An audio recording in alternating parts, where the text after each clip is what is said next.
श्रीः श्रीमते रामानुजाय नमः। श्रीमते निगमान्तमहादेशिकाय नमः। श्रीहयग्रीवाभिगमनम् अनिरुद्धतनोर्जातमात्मभूक्लेशनाशनम् अभिगच्छामि लक्ष्मीशं हयग्रीव बपुर्धरं सूर्योदुना सरसिजानि विकास्य सर्वान् उत्थापयन् निजकरैस्तिमिरं निरस्य अभ्युद्गतो द्रुतनवासन पुण्डरीकः श्रीवाजिवक्त्र भगवंस्तव सुप्रभातं वेदाः पुरस्तदुनु तन्महिषी गिरीशो वाचस्पतिः कविबुधौ च कलानिधिश्च देवर्षयश्च मिलिता गुरवः परे च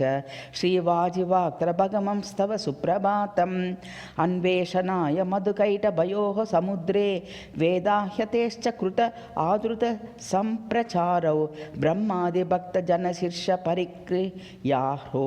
श्रीवाजिवक्त्रचरणौ शरणं प्रपद्ये श्रीमन् लक्ष्मी हयमुख विभो स्वीकुरुष्वार्चनं मे श्रीमत्तेऽहं चरणकमलं संश्रयन् साधु याचे इन्दुस्यान्धि कुशुभ सुधासाररूपं त्वदीयं रूपं चित्ते लसतु महितं सुन्दरं सेन्दिरं मे दत्वा वेदं द्रुतमत मधुकैटभुच्चाय शोरौ हत्वायस्त्वं निखिलभुवन सृष्टरक्षामतानीः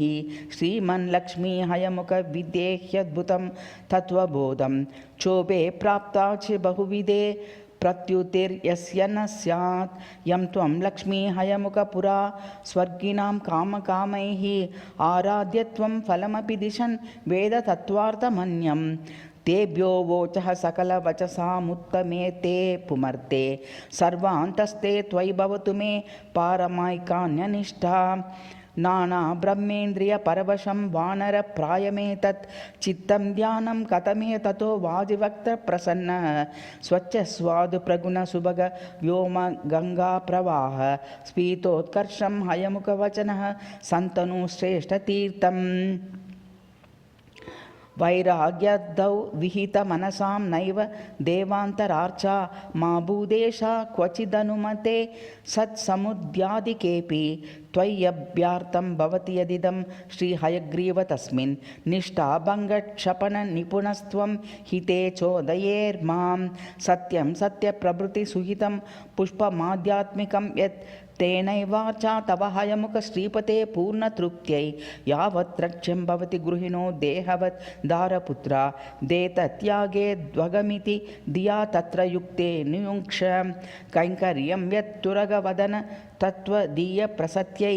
भक्ते ज्ञानस्य सुदृढभुवस्तत्परिवाहभूतं ज्ञानं तन्मे वितनु कृपया दुष्कृतान्ताः कृतान्त प्रीतैर्जाता भुवि बहुतताः येन निर्मूलिताः स्युः त्वत्सारूप्यं सितः यमुख तत्पुरुषा प्राप्य प्रत्युः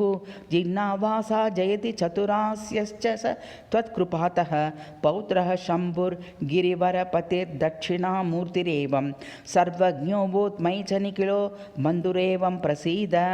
मधुसूदनवीक्षणावदाताः इति तस्मिन् महिते निवेदयन्तः शुभदीगुणशीला वाग्विलासाः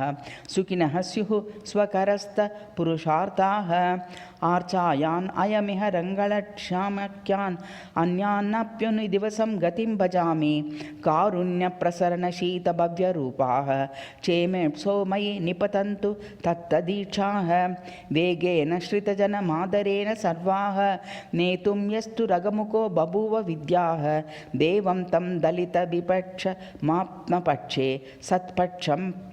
प्रणमनकर्म कर्तुमीहे वन्देऽहं हयवदनं दयापयोधिं प्राप्तानां चरणयुगं प्रकामभोग्यं देवानामपि फलदं दिवि प्रदीप्तं दिव्यां नः कलयतु वत्सलः स विद्यां व्याख्यामुद्रा कोशशङ्खचक्र शोभिकराम्बुजं पुण्डरीके निषन्नां श्रीश्रियं वाजिमुखं श्रीश्रये स्वच्छस्फटिक सङ्काश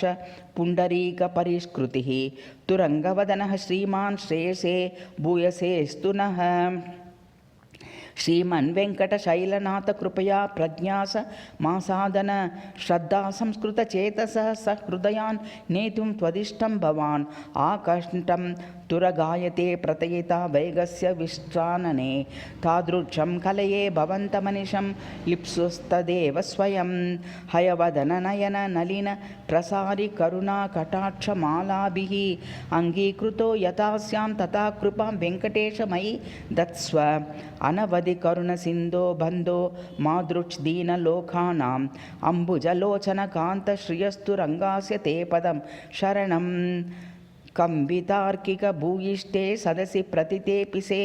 प्रसीद भगवन् कुर्याः जेतारं मां श्रियः पते श्रीहयग्रीव